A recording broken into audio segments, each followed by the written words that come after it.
Hello and welcome to another episode of Addicted to Business. Today it's my huge honour to welcome the host of the Entrepreneurs Can Party podcast, which is one of the top 10 UK rated entrepreneurship podcasts, Mr. Scott Stockdale. Hello, Scott. Nathan, thank you so much for having me. Pleasure to be here. That was a mouthful. Jeez, a top 10 podcast. I can't wait to hear all about that. But before we do, I can't forget my fellow co-host, the man himself, Mr. Stokely Howard. Hi, thank you for having me. And I've got to tell people that was Nathan's fifth take on that, so well done, Nathan. Hey, come on! There's so many words in there. And actually, let me just repeat that because that's a hell of an achievement, Scott. The top 10 UK rated entrepreneurship podcast. How cool is that? Thank you. Yeah, it's been a real ride and it wasn't as easy to get as it might sound. So yeah, thank you so much. It means a lot. Well, let's dive into it because I know a lot of people listening and be going, Christ, how on earth has he done that? So without further ado, let's ask. Scott, I'm inspired by the growth of the podcast show. It's awesome. I was hugely honoured to be welcomed on the other week and we had a great chat. But let's share with the audience how this has all come about. How is it that you became a top 10 UK podcast? There was a lot of hard work. That's kind of the short answer. So prior to launching the podcast 4th of March of this year, I did about probably 6 to 7 months of work after my 9 to 5 on the podcast. So things like, recording the episodes, reaching out to guests, as I'm sure you know, then editing and producing, all of that kind of behind the scenes stuff. But then there was kind of the promoting side of things as well. So when it came to actually getting the word out about the podcast, there was kind of a series of things I did relating to kind of competitions, giveaways, and trying to get those reviews, which is so crucial for the rankings in Apple Podcasts. So yeah, there's a lot in that, and I'm obviously more than happy to kind of go into the specifics a bit more, but yeah, short answer, a lot of hard work, as to achieve anything, that's what it always takes. But we're diving in, you get away with that. There's a lot of people going, that's great, but how? So first thing was reviews. You managed to get, I guess you reached around a lot of friends, connections, whatever, and asked them to review the podcast. Exactly right, yeah. So during the launch week, so I essentially had a list on an Excel spreadsheet of about 300 to 400 people in my network. Okay. And quite systematically, I DM them on Instagram, LinkedIn, email, saying, oh, just launched this new podcast. You might want to check it out if you like what you hear. If you fancy leaving a review, that'd be amazing. Yeah. And because I've kind of developed these relationships over the last couple of years, if not longer, in a lot of cases, these people are like, yeah, sure, I'm more than happy to check it out. And then probably about 10% of people left a review. So reaching out to say, yeah, 300 people in total, about 30 people a day during that launch week, and probably 3 or 4 from each sort of 30 left a review. So yeah, managed to get, I think it was about 35 reviews or 40 reviews. So not massive numbers in the first week, but then it's kind of continued on. Yeah. I think it's, for a small podcast like mine, initially, I've had a podcast before, but it's the first time I've really kind of pushed one. Yeah. Also liked it, and then it just spiraled from there, really. So tell us more. The reviews was one part. What else did you do? What's the magic formula?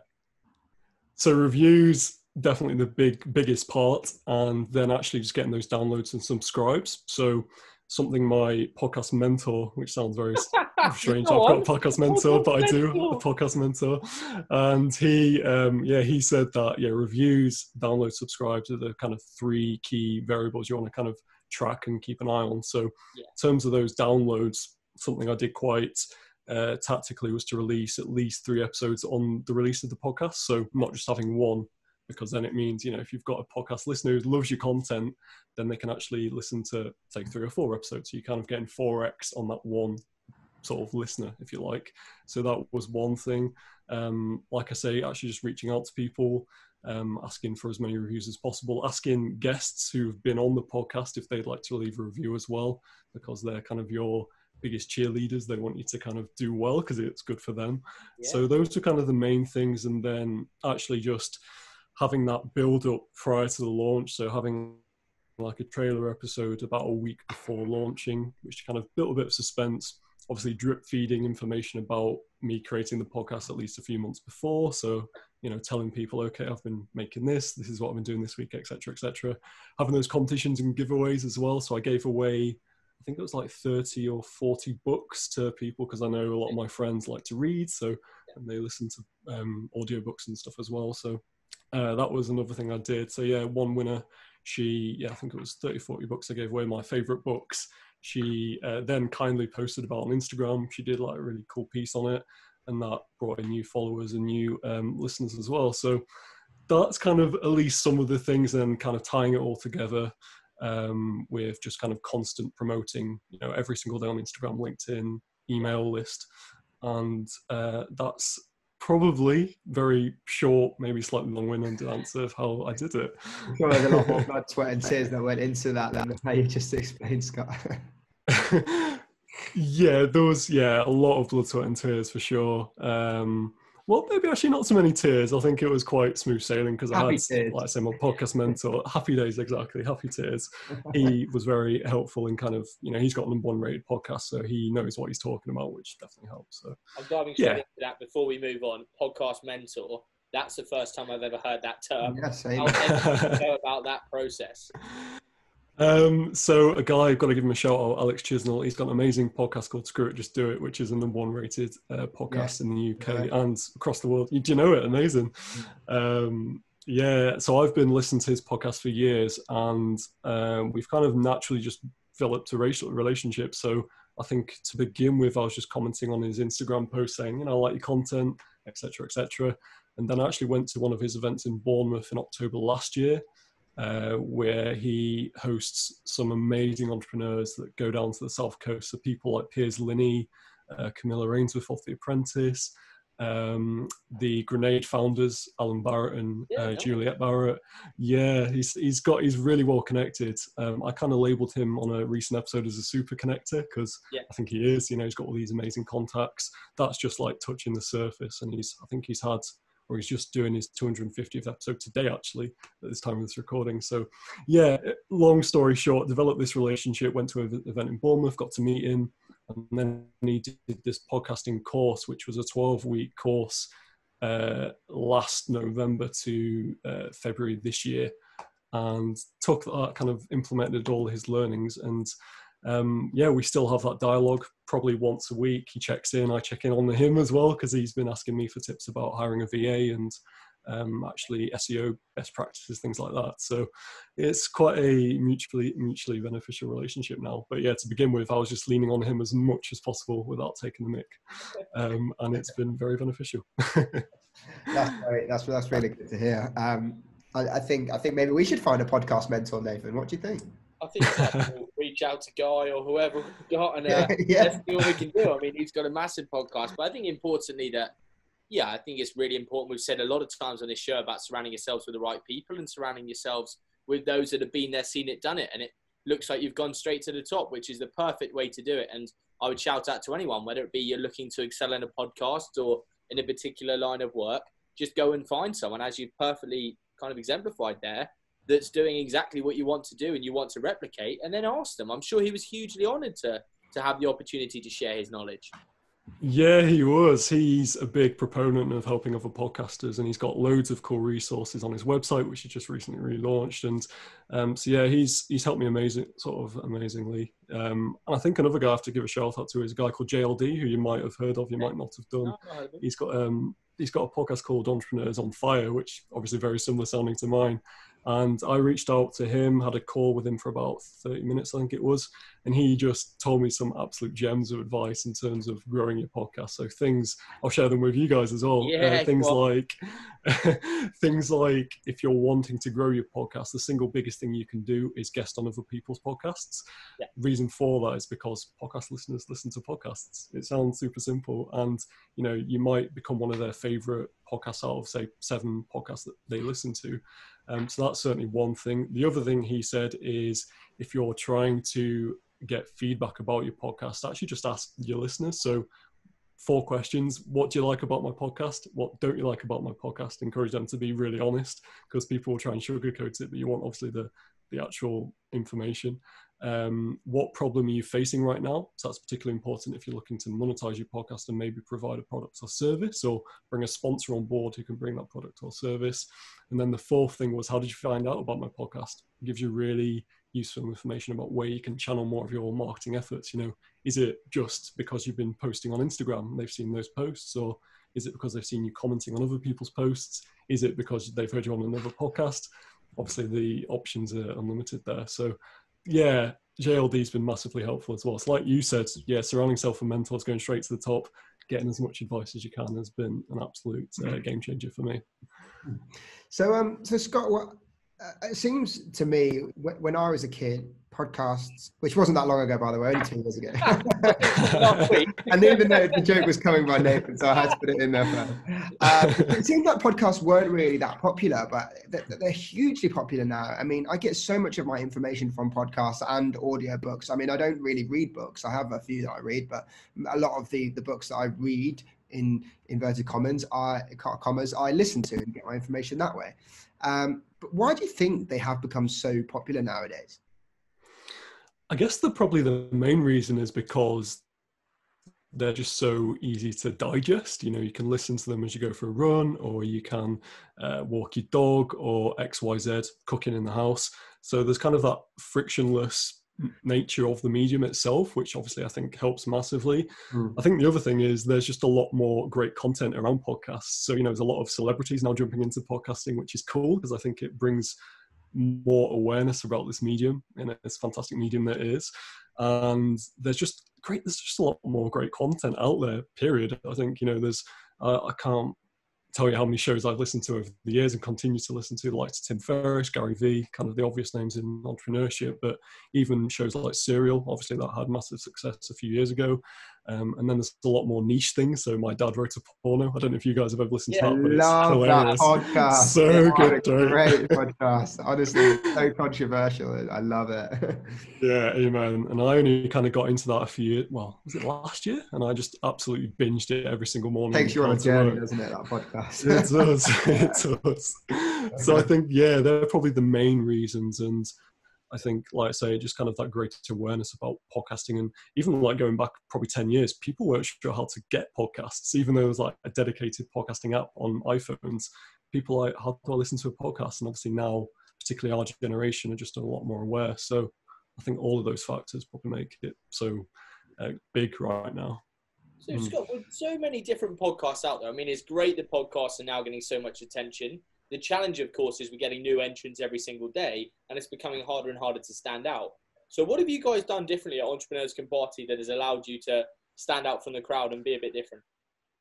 I had a very clear vision of what I wanted before I started. So even very simple things like the artwork cover, which you may or may not have seen, it was kind of based on like Gatsby. I wanted it to be kind of that idea of having fun, you know, actually kind of introducing people to other people through the podcasting medium, introducing people to those who are having fun in their businesses and not just kind of straight-laced, do your tie up being in a boardroom. It's more like, you know, some of my guests are traveling around the world, shooting videos for companies like MTV, Panasonic, and I've had a TikTok DJ artist who's got like close to 1 million followers, and she gets to travel around America doing what she loves. So it's kind of these sort of people, these are the people I wanted to kind of reach out to, include yourself in that bracket, you know, creating a business from scratch as you've done. And I think it's just really inspiring. So that was kind of my vision. That's what I wanted. And I've kind of tried to tie in that branding as much as possible. Even things like my email newsletter is called The After Party. And it's that idea of, you know, that a little bit extra people might want on top of the podcast. So that was kind of my vision. I've tried to implement that as best as possible. And it, like I say, it's very hard to stand out in podcasting. There's so many, particularly entrepreneurship podcasts. There's so many, but I don't think it's impossible, because if we take the sort of podcasting numbers in, you know, looking at the macro, I think there's about 1 million podcasts. But if we compare that to say YouTube videos, where there's probably closer to 1 billion, you know, channels. So it's still, I think there's still lots of room for growth. And will it ever get as big as YouTube? I don't know, but I think there's definitely potential, and I'm kind of watching this space to see, you know, will there be a new platform? Will there be a platform that introduces like a social media aspect of podcasting? I think that would be really cool. So talking about growth, I mean, it's obviously come on so far already, podcasting. Like you said, is there a future? What is next for podcasting? I think there'll be more bigger companies coming into this space. So not just kind of celebrities, but also just like big Fortune 500 companies. We've already started to see that, I think, actually, with some big brands. Yeah, Grenade, take them for example. I know they've recently launched their own podcast. So yeah, there's a lot of kind of sort of companies coming into it. So I think that's where I see it going. And I think as well, like I kind of just touched on, being more social about podcasts, because at the moment it's quite hard for podcasters to actually reach out to their guests to find out more about their listeners. So I think if there's a way for podcast hosts to actually find out more about who's listening specifically, and then I think that will only kind of give advertisers a greater incentive to try and jump on board with podcasting. And already we're kind of seeing that. There's a lot of talk about big, I suppose there already is a lot of big sponsors. I know Spotify recently hosted or sponsored Joe Rogan's podcast for God knows how many millions of pounds. So those are kind of what I see. I'll be interested to hear your guys' thoughts actually on that. I think it's just a really interesting question. Yeah, interesting. I think from my point of view, I love it that the lower point to entry, a big obstacle for a lot of people would have been the unknown cost potential, as in our podcast is cost prohibitive, but actually I can assure you that it's not cost prohibitive at all, right? What have we got here? A laptop, we use Zencaster to kind of record audio, we're using Zoom here to record video. I'm just using a built-in laptop mic, so I see you guys up. Steve, I don't know if you've got your normal mic there, but I see you, Scott, have got a potential desk mic there to improve the quality, but realistically, it's not that expensive, right?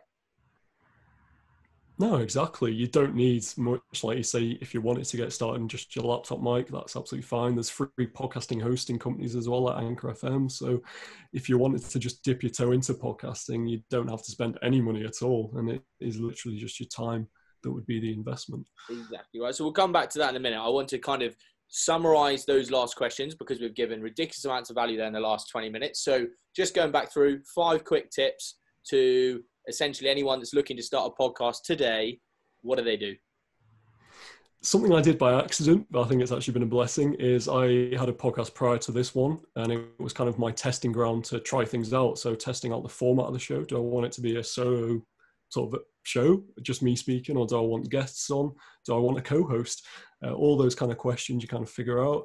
So that was certainly one thing. And just kind of on that testing as well, it gives you the ability to test all the technical stuff. So, you kind of talked about the equipment you need. You can kind of figure all that stuff out, and you can figure out, okay, how do I actually record this thing? Simple as it sounds, it can be a little overwhelming, like I said, to begin with. So that was one thing I always recommend to people. Yeah, if you can test a podcast out, you don't have to tell anyone about it. Just literally put it out there, tell a few friends maybe, get some feedback. That's certainly one thing I'd look to do.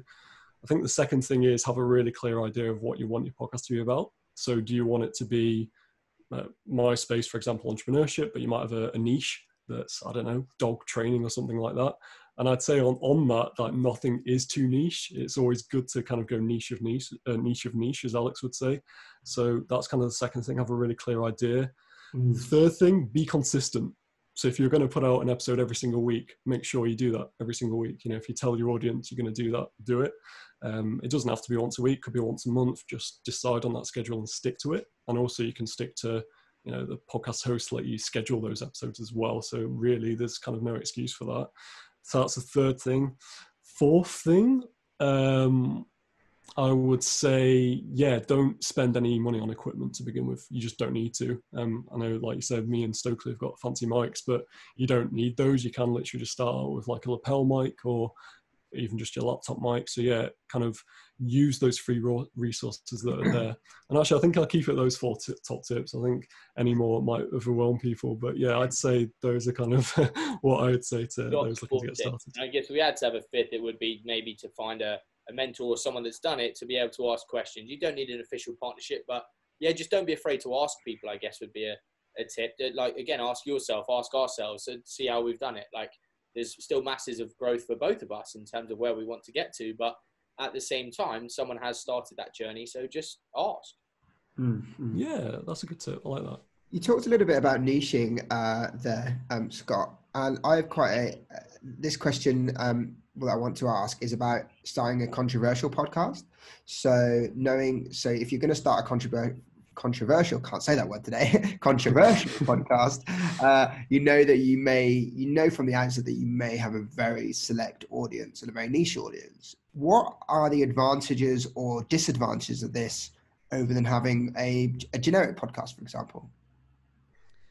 I think on a practical level, it just means you'll be more connected to those listeners because, you've probably got similar interests. You probably listen to the same sort of things or watch the same sort of things. You'll have that common ground. So I think I suppose it's like anything. If it's too generic and it's too vanilla, then it doesn't actually, it's not good for anyone really. It's not anyone's favorite.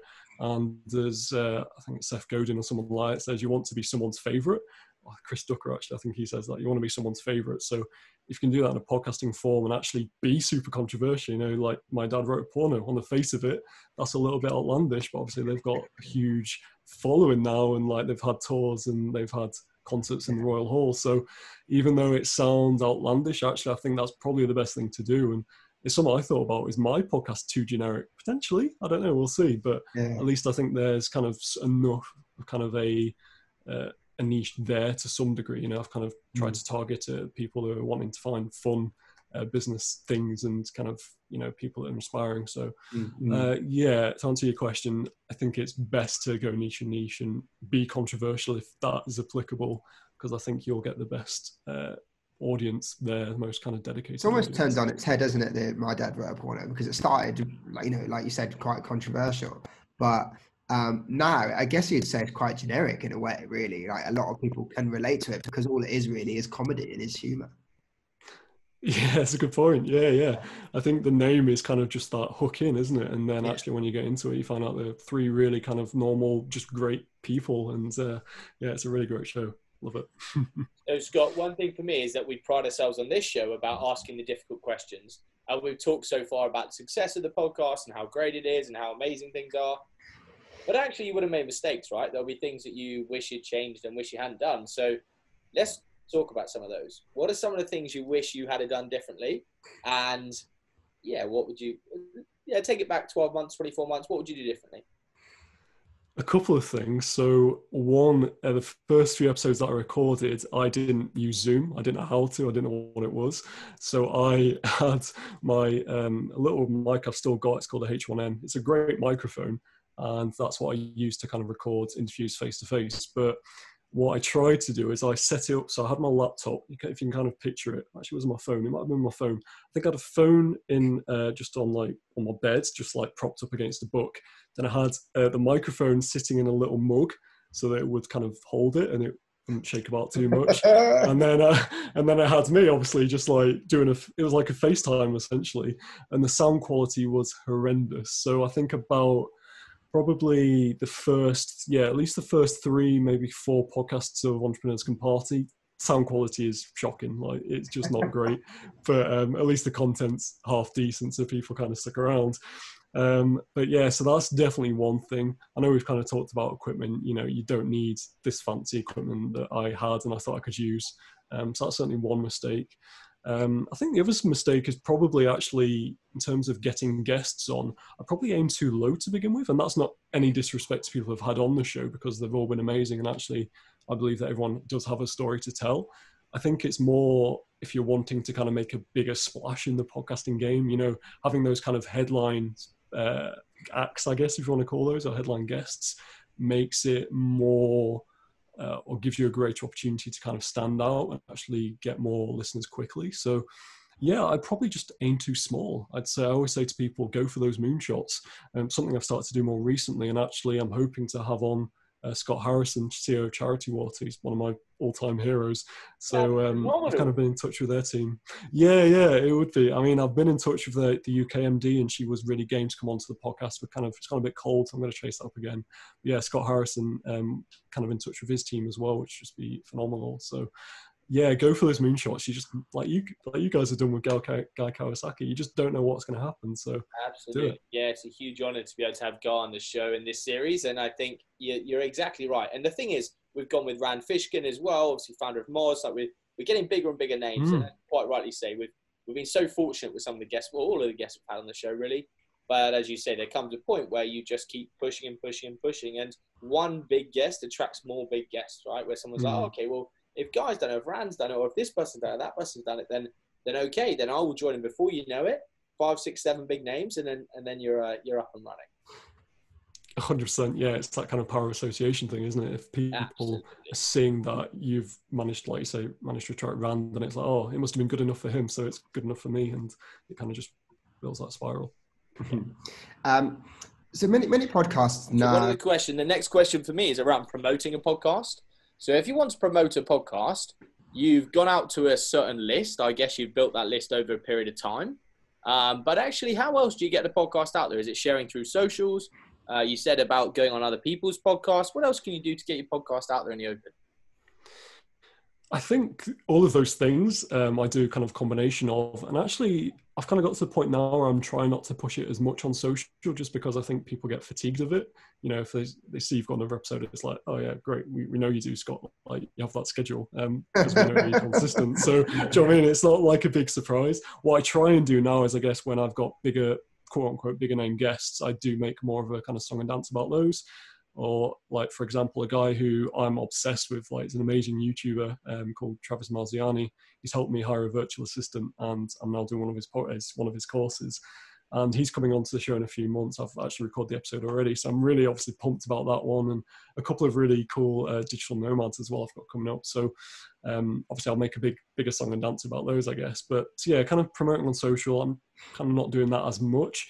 I think guesting on other podcasts is kind of where I'm putting a lot more of my efforts at the moment, just because I think it, as well as obviously kind of reaching new audiences, and I suppose this exactly, but yeah, as well as kind of reaching new audiences, it does have some SEO value, because your name is just appearing on other places, you know, more. It's appearing in those other podcasts more. So when people search for you or your podcast, it's more likely to pop up on Google somewhere or some point. So that's, yeah, I'd probably say that's where I'm spending most of my efforts. And like I said, I'm not really pushing the podcast as much in my own personal spaces, apart from like my email list and things like that, which, you know, people are kind of, they've signed up for that, so they want to hear that stuff. But for kind of more, I guess, what you might call general outreach, I'm just not doing as much. It's a lot more targeted these days. That's a really interesting point you raised there about SEO and the kind of impact that has on your podcast, because actually, I guess there are many positive things that can come out of the podcast, but one probably is SEO ranking. Yeah, I think so. I've seen it with Alex Chisnell. Like, he's guested on so many. JLD, I mean, when I actually spoke to JLD, he showed me his schedule. And this is bearing in mind, this guy's making, I think it's 6 figures a month just from his podcast and sponsors. And he showed me, when I was on the call with him, he showed me his calendar on Calendly or whatever it was. And he literally had back-to-back podcast guest appearances from about, must have been 8 in the morning until about 4 p.m. just in that one day. And he was only, you know, he didn't, obviously he's got to the point now where he doesn't have to reach out to people. Like, people are approaching him constantly and with guest kind of invitations. But when he showed me that, I was like, wow, this guy's like at the top of his game, and yet he's still putting in those reps. So it kind of made me think, well, if he's doing it, I've got no excuse. I should be doing that as well. So that's a lovely point. You look at Michael Jordan obviously released that documentary recently, and you see those that are at the very top of their game still absolutely put in the hours, right? It's not like the kind of fairy tale of, oh, you get to the top and then you stop. You look at Ronaldo, Messi, Michael Jordan, Tiger Woods, whoever, Roger Federer, the list goes on. Those guys arguably work even harder than those that aren't at the top. Exactly right. And I think on that as well, a lot of these people still have coaches, mentors, you know, like Roger Federer, the best tennis player there's probably ever been. He still works with a coach on a day-to-day basis. So you've got to kind of weigh that up. And if you're not doing that, then obviously you're not going to reach those levels. It's just, you've got to put the work in. I want to touch, Scott, on the, you know, the fundamentals of actually making a podcast and how to do that.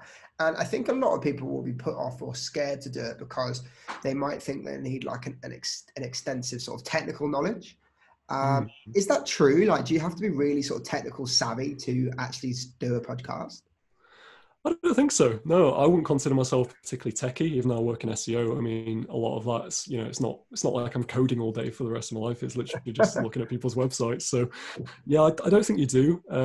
I was very lucky because when I was at uni, I did a radio show, which kind of gave me those editing skills, like really basic editing skills, but enough to kind of get you going. So you don't need, I'd say you don't need lots of fancy, you know, technical expertise. You certainly don't need to hire anyone. I know a lot of people hire kind of producers and audio editors, all this sort of stuff. You don't need to. I mean, obviously, if you want it to sound like a really high-produced NPR show, then yeah, it probably helps. But at the same time, if you're just wanting kind of a day-to-day podcast that, you know, gets the point across, it kind of delivers that content and that value, yeah, you don't need a really high production quality. So I just use Audacity. Well, say I use my editor and my VA, she now uses Audacity. So she does all the editing for me. But that tool's free to use, I think, on Mac and Windows. And then, to be honest, that's literally what I do. I just record it on Zoom or like face to face or whatever. Don't play it down too much, Scott.